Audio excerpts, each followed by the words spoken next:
Il est 7h44, l'interview vérité d'Europe 1. Thomas, vous recevez ce matin la préfète du Pas-de-Calais, Fabienne Bussiot. Elle est en duplex d'Arras. C'est avant ce soir 20h que les migrants vivant dans la zone sud de la jungle de Calais devront en principe avoir quitté les lieux en application d'un arrêté pris par la préfecture du Pas-de-Calais. Bonjour Fabienne Bussiot. Bonjour. Cette évacuation doit se faire par la persuasion, a dit Bernard Cazeneuve hier. C'est quoi votre méthode pour évacuer par la persuasion des personnes qui ne veulent pas partir ? Alors, c'est une méthode qui a déjà été éprouvée puisque nous avons déjà fait une première évacuation il y a quelques semaines d'une bande qu'on a appelée la bande des 100 mètres. Ça concernait quand même 4 hectares et nous l'avons fait exactement de la même façon en informant en toute transparence les associations, les communautés de migrants et nous sommes allés au-devant d'elles en leur expliquant qu'on avait des solutions et pas qu'une, plusieurs solutions à leur proposer pour un meilleur hébergement et avec l'aide des associations, nous n'avons jamais eu à employer la force publique. Ça veut dire que là, il n'y aura pas, quoi qu'il arrive, il n'y aura pas de recours à la force publique ? Contrairement à ce qui est écrit dans votre arrêté d'ailleurs. Alors, l'arrêté est une procédure administrative. Pour la bande des 100 mètres dont je viens de vous parler, il y avait eu le même arrêté, exactement le même, parce que pour faire une action administrative, on a besoin d'un support juridique. Je ne peux pas faire une évacuation sans un support juridique qui s'appelle un arrêté d'évacuation. C'est pas parce qu'il y a un arrêté d'évacuation que la force publique va être utilisée. Elle ne l'a pas été pour les premiers 4 hectares que nous avons évacués et il n'y a pas de raison, si chacun joue le jeu, que nous l'utilisions pour le projet que nous avons de donner un meilleur aux migrants installés à Calais. Le délai de patience qui est contenu dans votre « si chacun joue le jeu », il est de combien ? Bien, écoutez, nous avons pris un arrêté.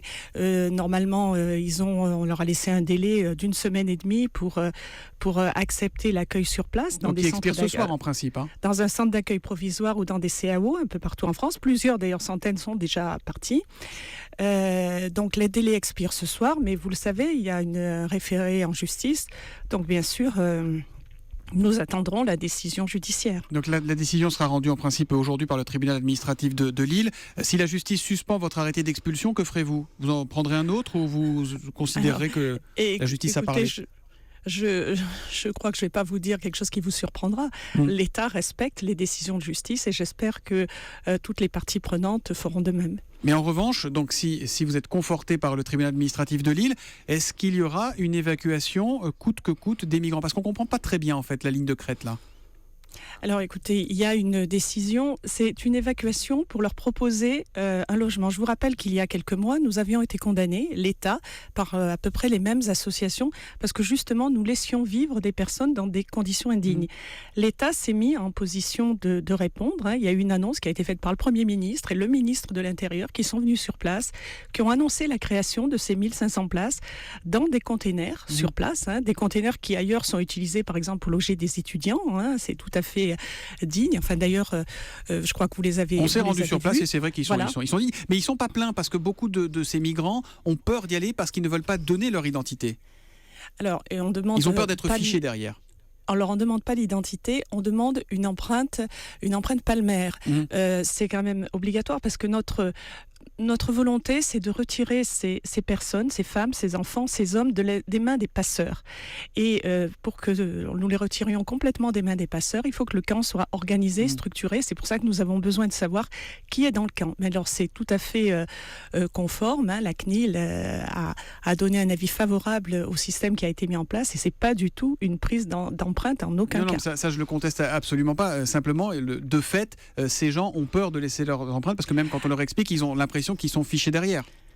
Alors écoutez, 1500 places, nous avons ouvert il y a environ 2 semaines l'autre moitié, c'est-à-dire 750 places que nous offrons donc en priorité aux gens que nous souhaitons mieux loger qui sont dans cette partie sud du camp.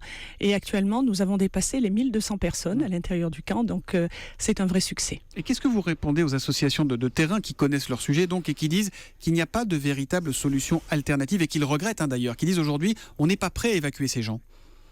Bien écoutez, elles savent les associations. Moi, on travaille constamment avec les associations et on a besoin d'elles parce qu'elles ont un rapport de proximité avec les migrants qui est sans conteste et qui est utile. Les associations, moi, je les vois régulièrement. Tous les mercredis, mes services travaillent avec les associations pour justement faire remonter les informations, ce qui va pas, ce qu'on peut améliorer. Donc il y a vraiment un travail constructif qui s'est fait avec elles.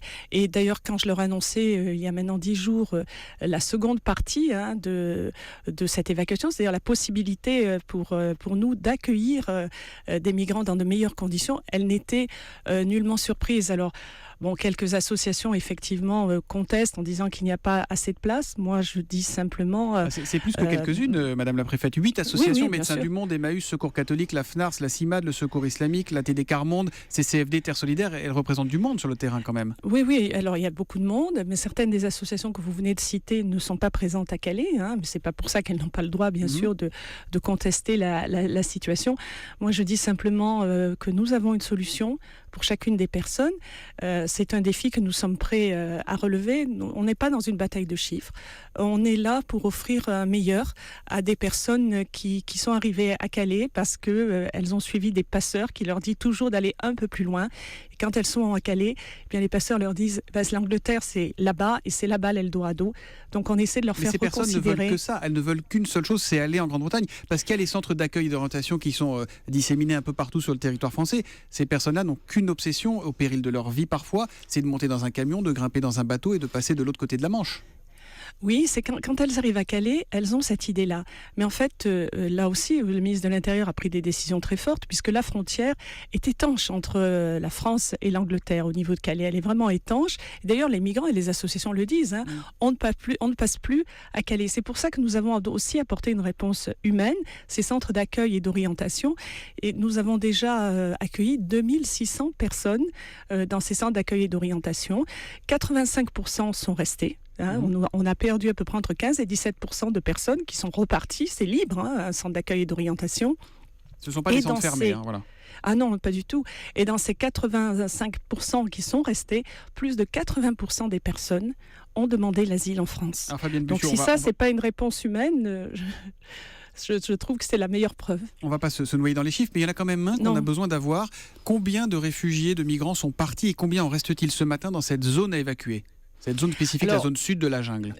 Vous savez, Calais, c'est une situation mouvante. Chaque jour est différent. Nous avons fait un recensement qui est fait de façon très scientifique par la police aux frontières qui vient sur place le matin à 8h avec un système de quadrillage du terrain. Nous avons évalué la partie sud entre 800 et 1000 personnes. Mais même s'il y en avait plus, nous sommes mis en position... Les associations disent 3450. Donc alors, c'est quand même moi, beaucoup plus.